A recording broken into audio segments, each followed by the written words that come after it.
नमस्कार दोस्तों, आप सभी का एक बार फिर से स्वागत है हमारे चैनल दुर्गा भक्ति मार्ग में। आज मैं आप सभी को सुनाऊंगी सत्यनारायण भगवान जी की कहानी। एक बार नैमिषारण्य में तपस्या करते हुए शौनक आदि 88,000 ऋषियों ने श्री सूत जी से पूछा कि जिसके करने से मनुष्य मनोवांछित फल प्राप्त कर सकता है, ऐसा व्रत या तप कौन सा है। श्री सूत जी कहते हैं कि एक बार नारद जी ने भी भगवान श्री विष्णु से ऐसा ही प्रश्न किया था। तब श्री विष्णु भगवान ने उनके सामने जिस व्रत का वर्णन किया था वही मैं आपसे कहता हूँ। प्राचीन काल में काशीपुर में एक अति निर्धन और दरिद्र ब्राह्मण रहता था। वह भूख प्यास से व्याकुल हो भटकता फिरता। एक दिन उसकी दशा से व्यथित होकर भगवान विष्णु ने बूढ़े ब्राह्मण के रूप में प्रकट होकर उस ब्राह्मण को सत्यनारायण भगवान व्रत का विस्तार पूर्वक विधान बतलाया और अंतर ध्यान हो गए। ब्राह्मण अपने मन में श्री सत्यनारायण व्रत को करने का निश्चय करके घर लौट आया और इससे चिंता में इसे रात भर नींद नहीं आई।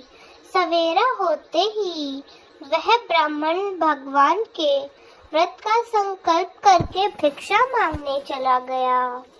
उस दिन उसे थोड़े ही परिश्रम में प्रतिबंधित में प्राप्त हुआ और सायंकाल घर पहुंचकर उसने बड़ी श्रद्धा के साथ श्री सत्यनारायण भगवान का विधि पूर्वक पूजन किया। भगवान सत्यदेव की कृपा से थोड़े ही दिनों में वह महान हो गया। अब वह जब तक जीवित रहे तब तक हर महीने श्री सत्यनारायण भगवान का व्रत और पूजन करता रहा और विष्णु लोक को प्राप्त हुआ। तो सूत जी पुनः बोले, एक दिन वह ब्राह्मण अपने बंधु बांधवों के साथ बैठकर ध्यान मग्न होकर श्री सत्यनारायण जी की कथा सुन रहे थे। तभी भूख प्यास से व्याकुल एक लकड़हारा वहां जा पहुंचा। वह भी प्यास से व्याकुल कथा सुनने को बैठ गया और वह प्रसाद ग्रहण करने लगा और फिर उसने ब्राह्मण से इस कथा के बारे में पूछा और ब्राह्मण ने बताया कि यह सत्यनारायण भगवान का व्रत है। यह व्रत मनोवांछित फल देने वाला है। इस व्रत के प्रभाव से मुझे यह सब वैभव प्राप्त हुआ है। यह सुनकर वह बहुत खुश हुआ और मन में ही श्री सत्यनारायण भगवान का व्रत और पूजन करने का निश्चय करता हुआ लकड़ी बेचने के लिए बाजार की ओर चल पड़ा। लकड़हारे को लकड़ी का दुगना दाम मिला। उन्हें पैसों से नियुक्त उसने केले, दूध, दही आदि सभी को पूजन की सामग्री खरीद ली और घर चला गया। घर पहुंचकर उसने अपने परिवार और पड़ोसियों को बुलाकर विधि पूर्वक भगवान सत्यनारायण का व्रत पूजन बड़ी श्रद्धा से किया। थोड़े ही समय में वह धन संपन्न हो गया। सूत जी फिर बोले, प्राचीन काल में एक राजा था। उसका नाम उल्कामुख था। वे और उसकी रानी बड़े ही धर्मिष्ठ थे।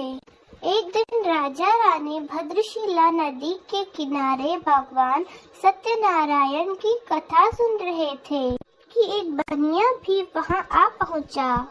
उसने रत्नों से भरी अपनी नौका को एक किनारे पर लगाया और स्वयं भी पूजा की जगह पर बैठ गया। वहाँ का चमत्कार देख उसने इसके बारे में राजा से पूछा। राजा ने बताया कि हम भगवान विष्णु यानी भगवान सत्यनारायण का पूजन कर रहे हैं। यह सभी मनोकामनाएं पूर्ण करने वाला व्रत है। राजा के वचन सुन और प्रसाद ग्रहण कर बनिया अपने घर चला गया। घर पहुंचकर उसने अपनी पत्नी को व्रत के बारे में बताया और संकल्प किया कि मैं भी संतान होने पर यह व्रत अवश्य करूंगा। उसकी पत्नी का नाम लीलावती था। सत्यदेव की कृपा से लीलावती कुछ ही दिनों में गर्भवती हो गई। 9वें महीने पूरे होने पर उसने एक कन्या को जन्म दिया। उसका नाम कलावती रखा गया। चंद्रमाओं की कला के समान उसकी नीति बढ़ने लगी। एक दिन लीलावती ने अपने पति को सत्यदेव का व्रत करने की बात याद दिलाई। उसने कहा कि मैं ये व्रत अपनी कन्या के विवाह के समय करूंगा और अपने कारोबार में लग गया।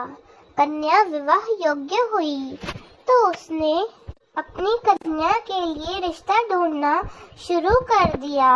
फिर उसने कंचन नगर के एक सुंदर सुशील कुमार के साथ उसका विवाह कर दिया। फिर भी उस बनिए ने सत्यनारायण भगवान का व्रत नहीं किया। इससे श्री सत्यनारायण भगवान अप्रसन्न हो गए। कुछ दिनों बाद बनिया अपने दामाद को साथ लेकर समुद्र के किनारे रघु चौकपुर में व्यापार करने लगा। एक दिन उस नगर के राजा चंद्रकेतु का खजाना चोरों ने चुरा लिया। राजा के सिपाही उन चोरों का पीछा कर रहे थे। चोरों ने जब देखा कि अब इन सैनिकों से बचना कठिन है तो उन्होंने जो भी धन चुराया था वह उस जगह पर रख दिया जहां वह बनिया और उसके दामाद ठहरे हुए थे। उसके बाद घूमते घूमते सिपाही उसी जगह पहुंच गए और उन दोनों को चोर समझकर पकड़ लिया। राजा ने दोनों को जेल में डालने का आदेश दिया और उनका धन राजकोष में जमा करवा दिया। सत्यदेव के कोप से लीलावती और कलावती भी बड़े दुख से जीवन व्यतीत कर रही थी। कलावती भूख प्यास से व्याकुल होकर एक मंदिर में चली गई। वहां पर भगवान सत्यनारायण की कथा हो रही थी। उसने कथा सुनी, प्रसाद ग्रहण किया और रात होने पर घर पहुंची। माँ ने देरी का कारण पूछा तो उसने कहा कि माँ, मैंने मंदिर में सत्यनारायण भगवान का व्रत होते देखा है। अब मैं भी इस व्रत को करूंगी। मैंने इस व्रत को करने का निश्चय किया है। उसके बाद उन्होंने अपने बंधु बांधवों को बुलाकर श्रद्धा पूर्वक कथा सुनी और विनम्र भाव से आर्तिक होकर प्रार्थना की कि मेरे पति ने संकल्प करके जो आपका व्रत नहीं किया वो व्रत आज मैं करती हूँ। कृपा करके उनका अपराध क्षमा करो। लीलावती की प्रार्थना से प्रसन्न होकर उसी रात में सत्यनारायण भगवान ने राजा को स्वप्न में दर्शन देकर कहा कि प्रातःकाल उठते ही दोनों बनियों को जेल में से छोड़ देना और उन्हें उनका धन भी वापस लौटा देना, नहीं तो तुम्हारे पुत्र पौत्र समेत तुम्हारा सारा यश वैभव नष्ट हो जाएगा। इतना कहकर भगवान सत्यनारायण अंतर्ध्यान हो गए। राजा ने सवेरे होते ही दोनों बंधकों को मुक्त किया और जितना धन वे लाए थे उसका दुगना उन्हें लौटाया और बहुत सम्मान पूर्वक उन्हें विदा किया। दोनों का मन आनंदित हो गया। वे अपनी नौका लेकर अपने घर चल पड़े तो भगवान श्री सत्यनारायण सन्यासी के वेश में उनके समीप गए और बोले कि तुम्हारी नौका में क्या है?